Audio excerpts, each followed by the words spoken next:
Welcome back to my little channel. Today's video is going to be, well, somewhat of a rant, I guess.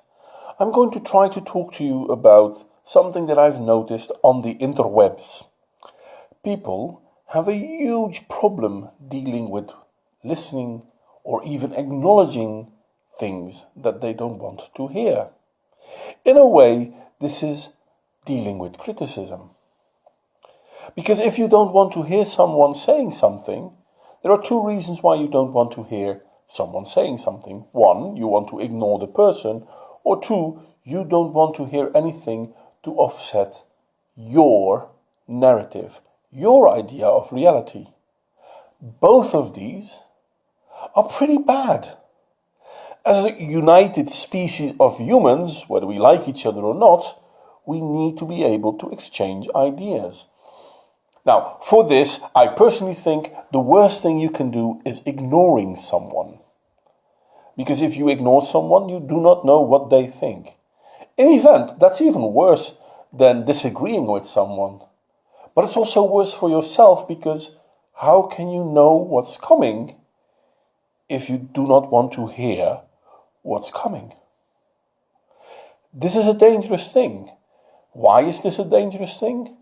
Because by ignoring people, you give them room to grow their ideology without you knowing about it. And then all of a sudden, they might become big. For example, if we look at the current world, for the longest time, we did not think that the left, regressive left as we call them now, but the left ideologies would be going into a negative overdrive. So for the longest time, we didn't look at groups like the Black Bloc as a big problem. Having seen what they did in Hanover not too long ago, I think we all agree that the Black Bloc is indeed a huge problem. But we stopped looking at them. We more or less ignored them because we didn't think much of them. And because of that, they had the chance to grow and start doing the things they did in a way that we were unprepared for, because we didn't recognize that they grew this far. This has happened in the past before. I mean, if we look at the Bolshevik movement of the 1920s, which were the cause of fascism, and then later Antifa started in Germany, which was basically a restart of Bolshevikism, which then gave rise to, in Germany, the Nazis. We have a swing back and forth thing going for people not listening to each other, where the only way of communicating becomes violence. Now, unfortunately, in our history, in our recent history, most of the violence always has come from the left, and reactionary violence has come from the right as a response to the violence of the left. But both of them came from not listening to other idea points and forcing your idea points onto others, and ignoring everyone who doesn't agree with you. Are we seeing this in our current society? Well, in a way we are. Not as negatively as that, don't get me wrong. Yes, of course, the stuff in Hanover with the Black Bloc was pretty terrible. But luckily, so far, it still has been the exception to the rule. And yes, we've seen certain riots in America with the Trump inauguration and the Berkeley riots and whatnot.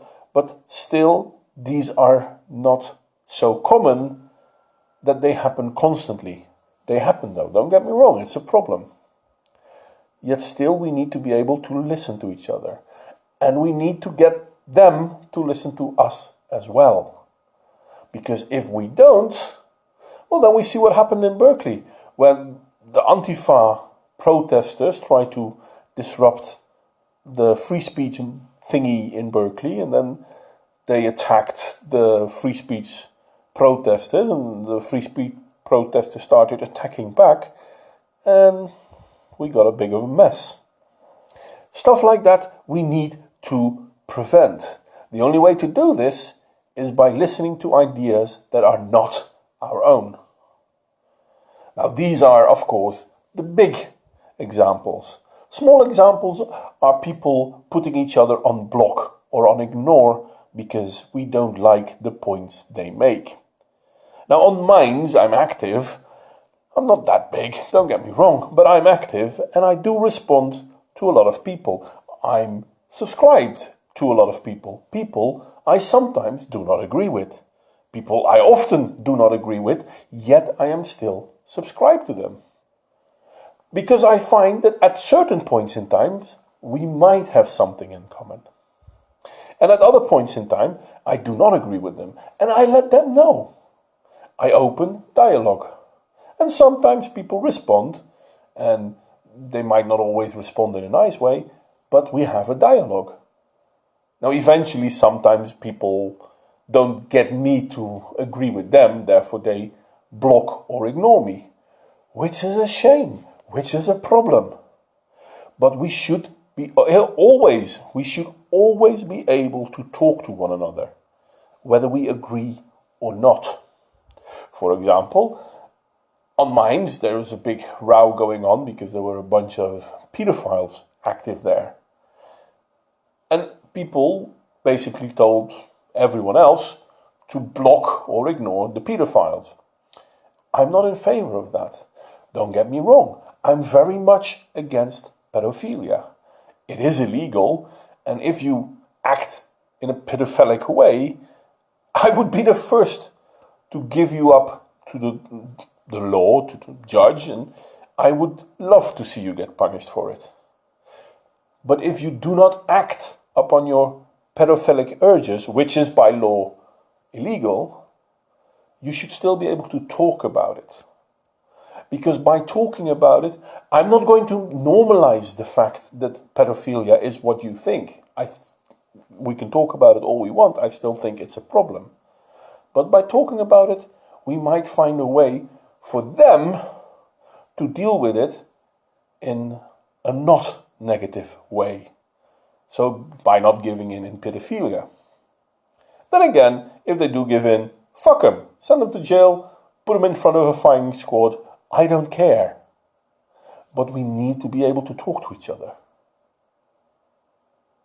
And the funny thing is that with the massive emotions going on the social media platforms out there, Minds being one of them, YouTube being another one, Twitter being a third, Facebook, etc., etc., etc., etc., people don't like to hear what you say, therefore they put you on ignore.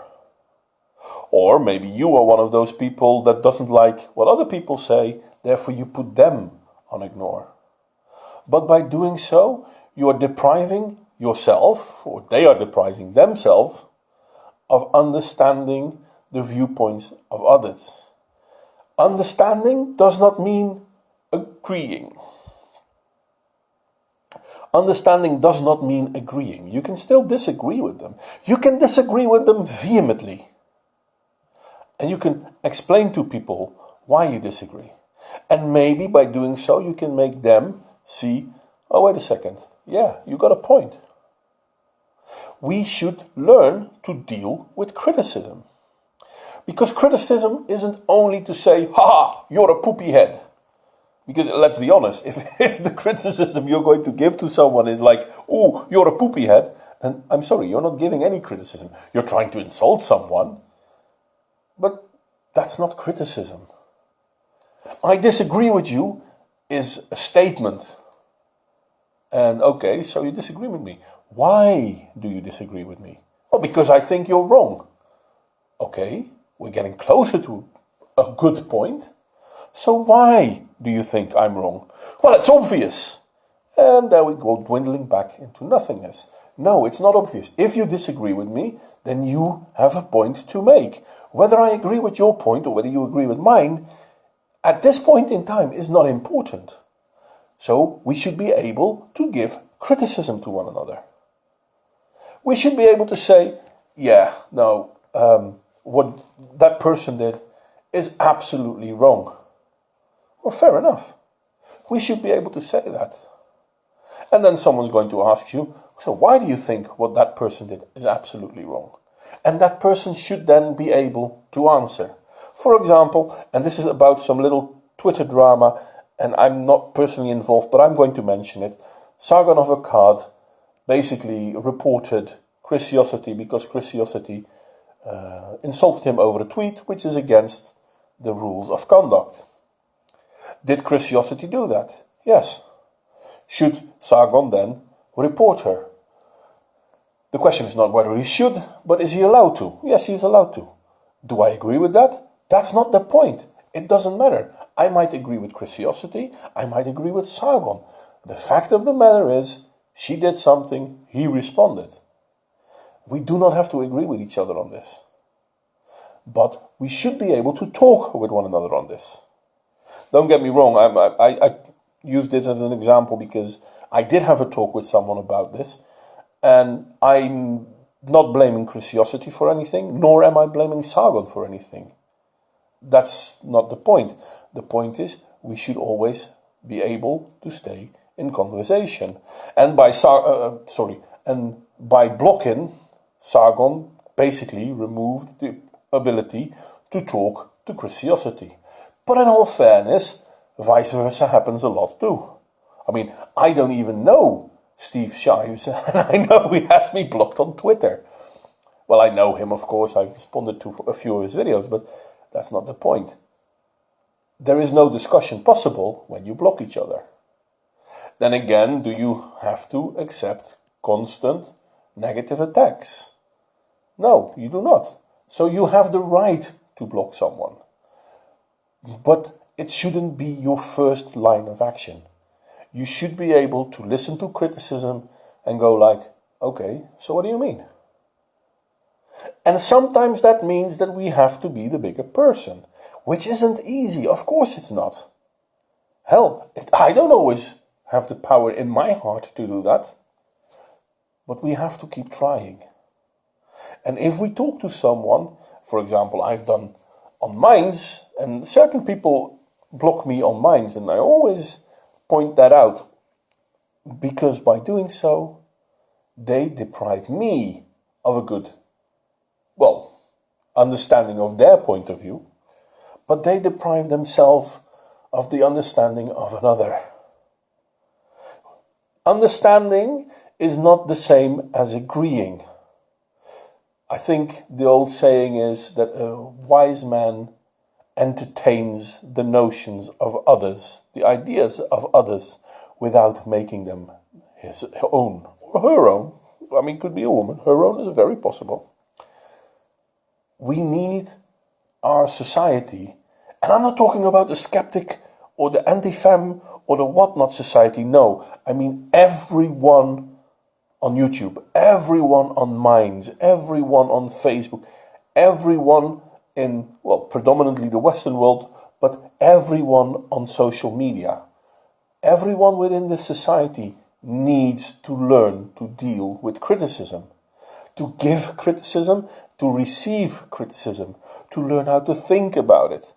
Because if we don't, we're going to continue polarizing every issue we can disagree upon. Now, does this mean that we should allow people to criticize us by insulting us? No, it doesn't. But we shouldn't automatically block them. We should maybe once or twice ask them to stop. If they don't, okay, there is no saving everyone. But I don't think we should start by blocking. Should we then try not to insult people?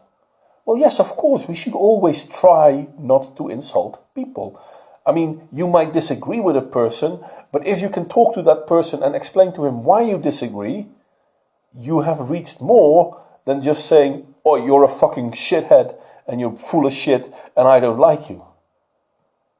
I mean, it might feel good, but you won't have achieved anything. All that person then can say, well, you're a shithead too, fuck off. There is no growth in this. We need to be able to listen to each other. Now, there is a lot of ways we can handle criticism. I mean, you can handle criticism by seeing it as something positive. Like, okay, they said something about me, about what they think I did do wrong, I could think about it. Thinking doesn't mean agreeing. Understanding doesn't mean agreeing. But we might say, okay, you know what? Yeah, maybe I shouldn't have called him a shithead. And then we can apologize for the things we did wrong. And we can try to make them see what they, according to us, did wrong. And then they have a chance to respond to us. It's easy said, I know, it's very easily said. But we, again, as an online community, and this is for feminists and it is for anti-fems, this is for social justice warriors and this is for anti-social justice warriors, this is for all of us. It is paramount that we learn to hear each other. I'm not even saying listen to each other. I'm not saying agreeing with each other, but just hear each other without the automatic insults. Oh, well, you must be stupid if you think that. No, why? If you think I'm wrong, then you should be able to explain to me why I'm wrong. Well, it's not my job to educate you. Then you have no clue either. Then your point is valid as much as mine is. And I'm sorry, I'm not right because I'm saying it. You're not wrong because you're saying it. You're not right because you're saying it. I'm not wrong because you're saying it. We both have completely opposite points of views, and at the same time we still both can have a little piece of truth within there. That's the funny thing about reality. The reality is filled with nuances. And once we start creating polarized situations, nuances go out of the door. We don't really care about nuances anymore. Anyway, this is a little bit of a rant. This is a little bit of a blah, blah, blah. I have a link to WoWiki in how people can deal with criticism. It might be interesting for people to read. I didn't just do the thing about the WoWiki thing. It's more of an extra if you want to read about something.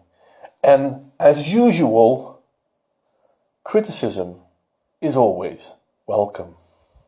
Now please like, share and subscribe if you feel so inclined, and I hope to hear from you next time. Thank you for your time.